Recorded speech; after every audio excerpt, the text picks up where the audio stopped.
Indian Contract Act is an act which deals with the commercial transactions happening in India and which creates a legal obligation in India. So, what is the Indian Contract Act? Indian Contract Act basically is a law. Indian Contract Act क्या है? एक law है, एक act है जो deal करता है commercial transactions जो हो रही हैं इंडिया में, और जो क्रिएट करती हैं एक legal obligation towards their contract और towards a person and all. So hello guys, today we are going to discuss the Indian Contract Act. Introduction, basics of the Indian Contract Act. So what is an introduction of Indian Contract Act? Indian Contract Act governs law relating to contracts in India. Indian Contract Act governs करता है, rules करता है and follow करता है, deal करता है जो भी लॉ रिलेट करते हैं टू कॉन्ट्रैक्ट से इन इंडिया में. ये एक एक्ट है. This is an act which is passed by the British India.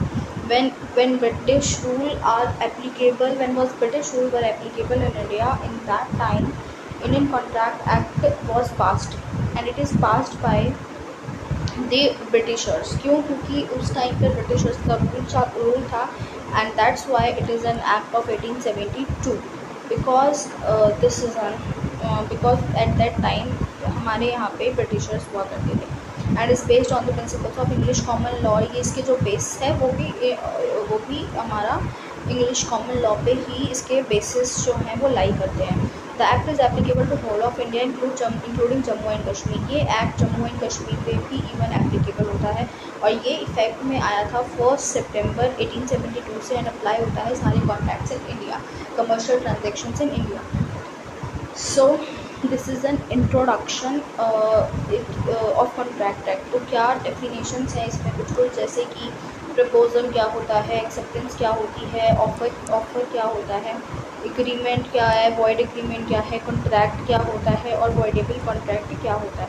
सो ये सभी चीज़ों से डील करता है कॉन्ट्रैक्ट एक्ट. तो हम इसकी डेफिनेशंस को रीड आउट करते हैं कि इसकी डेफिनेशंस बेसिकली क्या है. So first of all there is a proposal. Proposal क्या होता है? Proposal when we offer something to someone else is called proposal और we can say it offer. तो this is a proposal. This is not proposal that कि भाई आपने किसी को जाके प्रपोज कर दिया. नो, ये वो वाला प्रपोजल नहीं है, ये ऑफ़र वाला प्रपोजल है. आप किसी को ऑफ़र कर रहे हैं किसी चीज़ के लिए. Let's say with an example A and B, there is 2 person और A offered tea to B. A ने जाके A asked to B that would you like to have some tea और coffee. So this is an offer.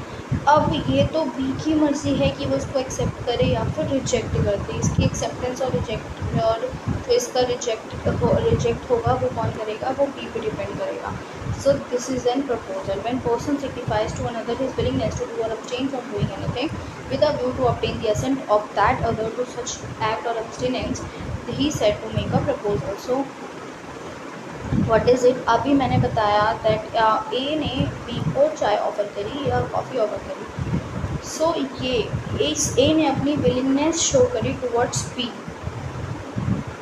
But there is in another thing which we put to which we have to understand that or abstain from doing anything means. What is the means of abstain from doing? Abstain from doing means that हम किसी को ये बोल रहे हैं कि आप ये काम मत करना. अगर आप ये काम नहीं करते, हमने ऑफ़र दिया उसको कि आप ये काम मत करो, है ना. तो सिर्फ यही नहीं है कि हम किसी को ये बोलते हैं कि आप चाय पी लो या आप ऐसा चीज़ कर लो. This is also an abstain from doing something by someone. तो ये चीज़ है इसमें. तो जैसे इसका एक एग्जांपल हो सकता है. फॉर एग्जांपल जैसे I am a shopkeeper. There is a person A and this person is a shopkeeper of silk saris. ये जो पर्सन है ये सिल्क साड़ी बेचता है एंड कोई नई शॉप इस मार्केट में ओपन हो जाती है. तो ये इसको बोलता है कि भाई तू कुछ भी बेच, you sell anything that you want to sell, but you cannot sell my silk sari. You cannot sell the sari of silk. तो इसमें अब ये जो पर्सन है ये इस पे डिपेंड करता है कि इस एक ऑफ़र को, इस प्रपोजल को एक्सेप्ट करता है कि नहीं करता। ऑब्वियसली ये इसको एक्सेप्ट करने के लिए ये इसका कुछ कंसिड्रेशन ये मांगेगा, तो जो भी कंसिड्रेशन है, लेट्स से ए बोलता है मैं तेरे को 1 लाख दूँगा, मैं तेरे को 1 लाख दूँगा पर तू ये वाली साड़ियाँ नहीं बेचेगा। तो सो this is this is a offer, this is a proposal. और ये इंक्लूड करता है दोनों ही चीज़ों को, कुछ करने के लिए कहना, कुछ ना करने के लिए कहना, दोनों चीज़ों को इन्वॉल्व करता है। Next is acceptance. अब एक्सेप्टेंस क्या होती है? एक्सेप्टेंस, मैंने इसको ऑफ़र दिया, इसने ये ऑफ़र एक्सेप्ट करा, इसने बोला ठीक है भाई मुझे 1 लाख रुपये दो, मैं सिर्फ साड़ी नहीं बेचता। तो इसने क्या करा, मेरा ऑफ़र को एक्सेप्ट कर लिया। मैंने इसे बोला भाई आप चाय पी लो, इसने एक्सेप्ट कर लिया कि हाँ मैं चाय पीने को रेडी हूँ। So what is this? This is N acceptance. Okay, so read it out. When the person to whom the proposal is made signifies his assent thereto, signifies his assent, उसने अपनी क्या दी? assent they the. He gives his assent to that. The proposal is said to be accepted. Proposal when accepted become a promise. When a proposal and जैसे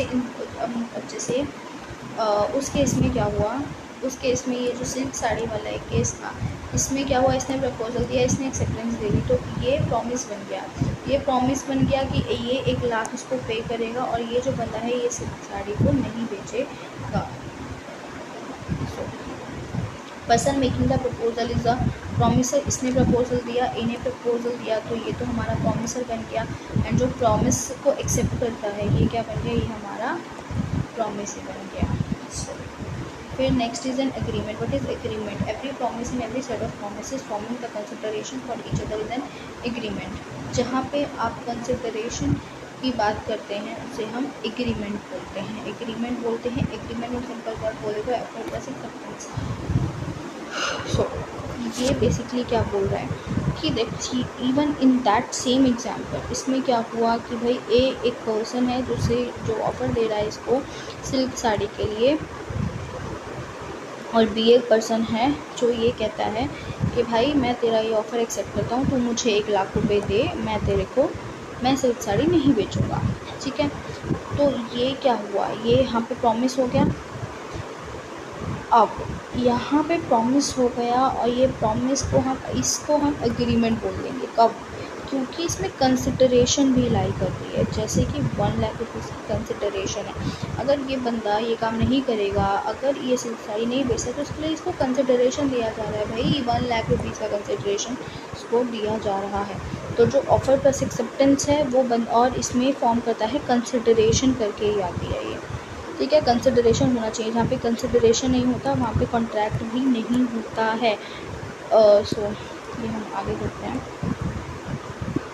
सो next is the void agreement. अब void agreements क्या होते हैं? Void ab initio या फिर not enforceable by law is to be void.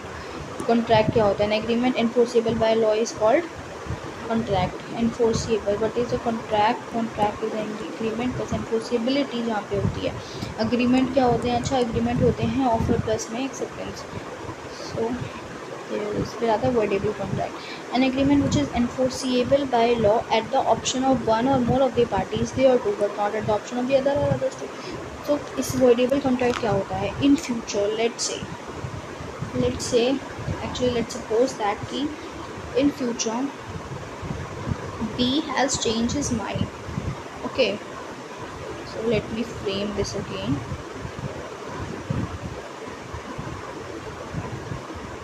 So what happens here is B consideration दे रहा है 1 लाख का, not sell silk saree. Done. So let's say suppose that क्या होता है यहाँ पे that we in future B has change his mind and B say to A that I am not able and I don't want to continue this contract further. Okay, so in this case what will happens actually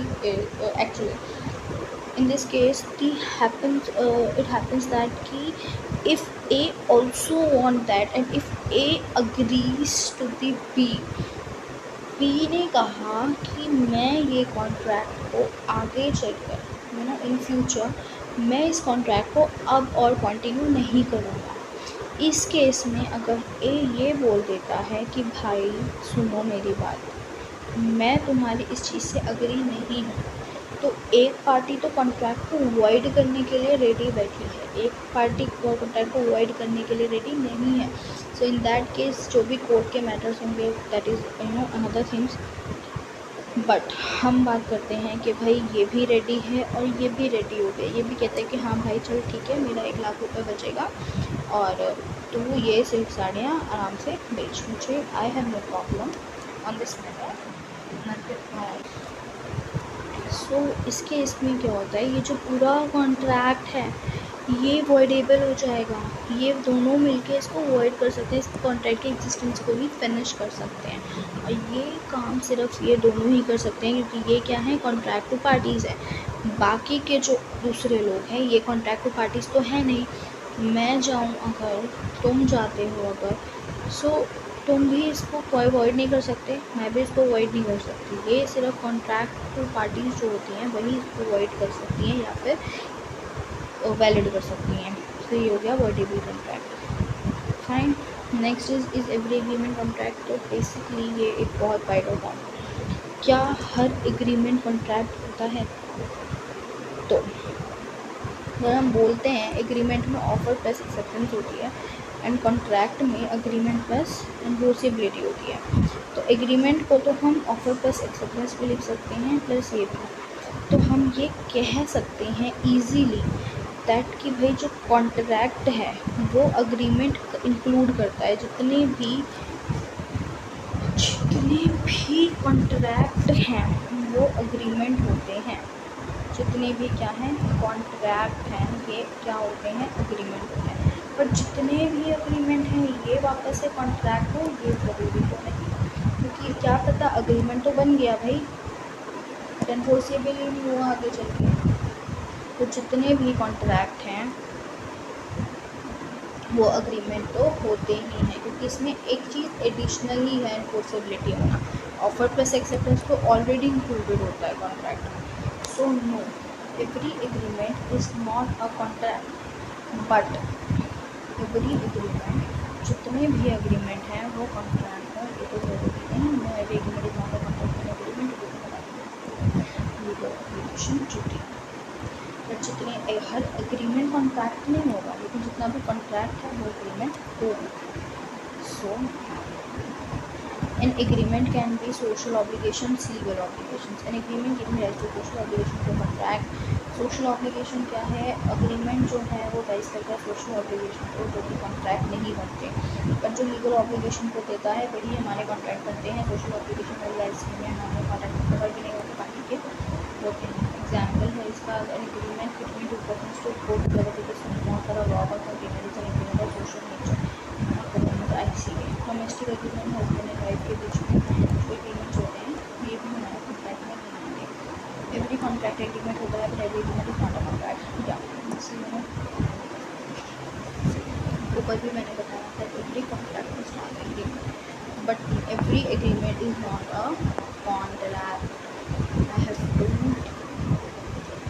So these are the basis पे और इन्होंने differentiate किया है इसको। When a proposal is accepted by a person when they made with equal consideration with an agreement.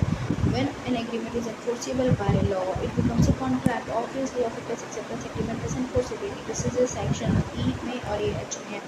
ज़रूरी नहीं writing में हो अग्रीमेंट, बट ये नॉर्मली रिटर्न भी होता है एंड आपको कॉन्ट्रैक्ट को रजिस्टर्ड ही कराना पड़ता है।